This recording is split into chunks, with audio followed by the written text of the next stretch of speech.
From swamp to splendor, the saga of restoring the 1953 Bentley R-Type Continental. Hello everyone and welcome back to the restoration station. Today, we are diving into a masterpiece that, upon its debut in 1953, wasn't just a car. It was a declaration of power. We've tracked down a relic that was abandoned for decades in the heart of a marshland, forgotten by time. But to see how we resurrect this piece of history to our exact vision and bring it from the mud to the palace, stay with us until the very end of this journey.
Engineering beyond time, technical specs and bodywork.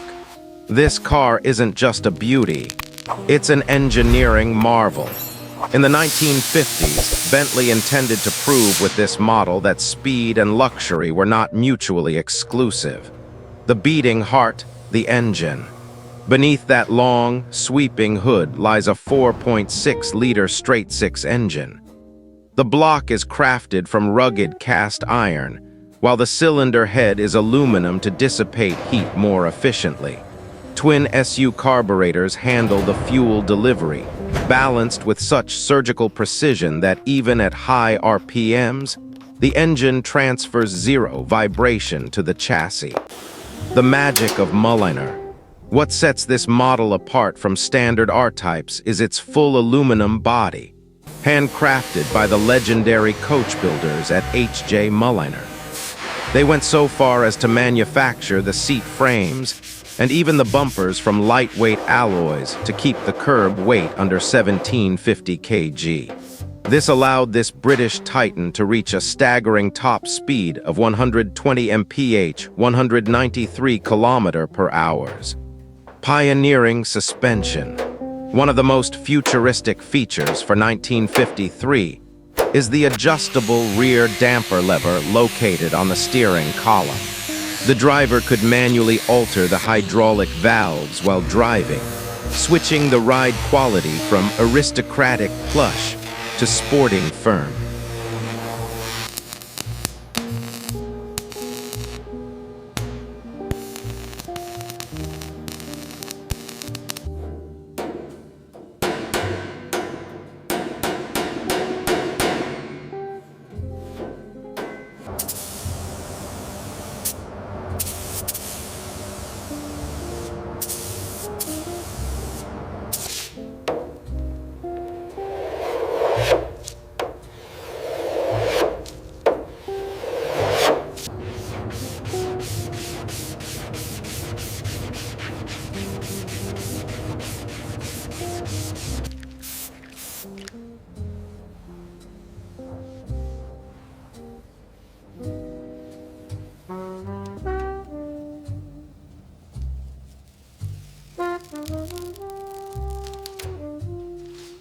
The workshop battle, the process and challenges.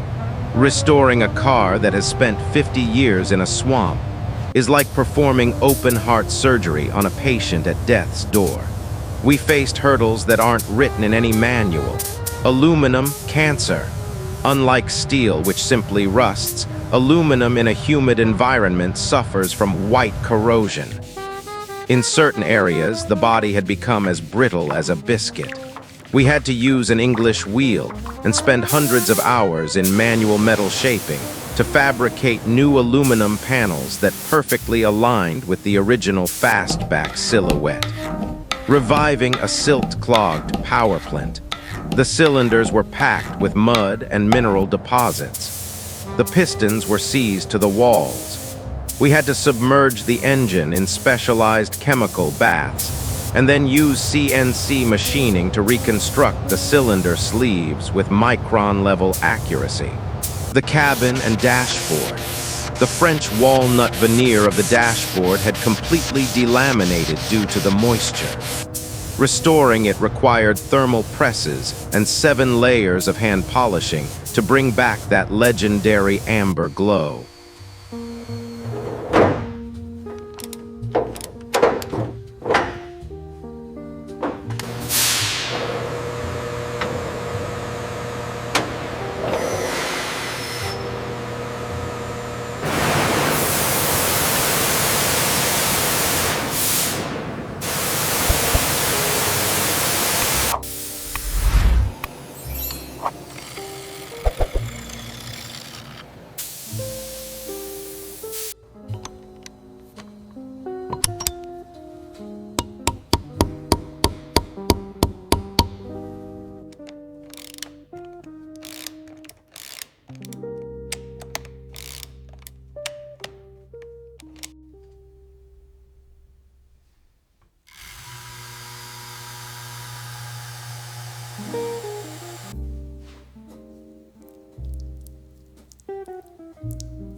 Decayed wiring.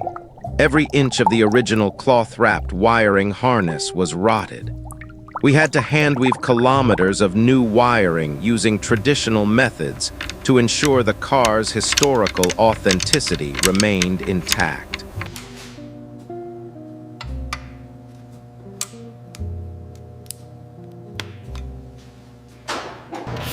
Unique cabin features. The interior of this car is a true first-class experience. Connolly leather.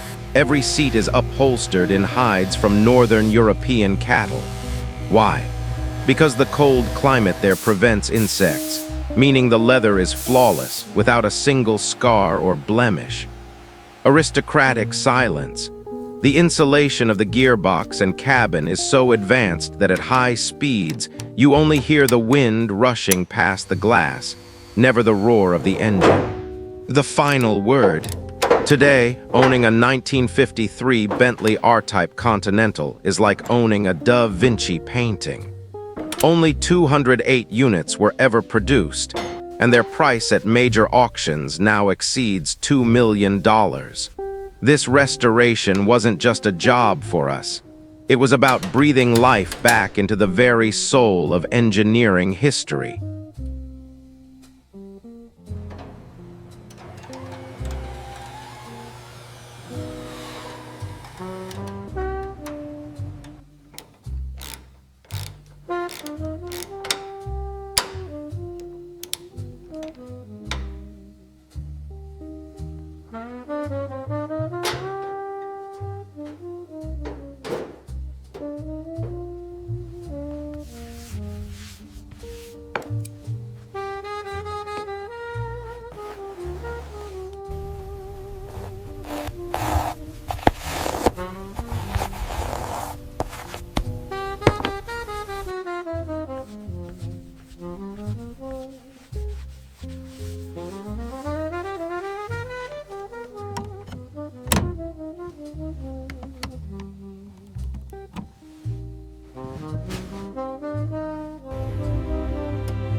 So what do you think was the toughest part of this build? Resurrecting that corroded aluminum body or the mud-filled engine? What legend should we bring into the shop next? A wild Shelby Cobra or a classic Mercedes Adenauer? Let me know in the comments.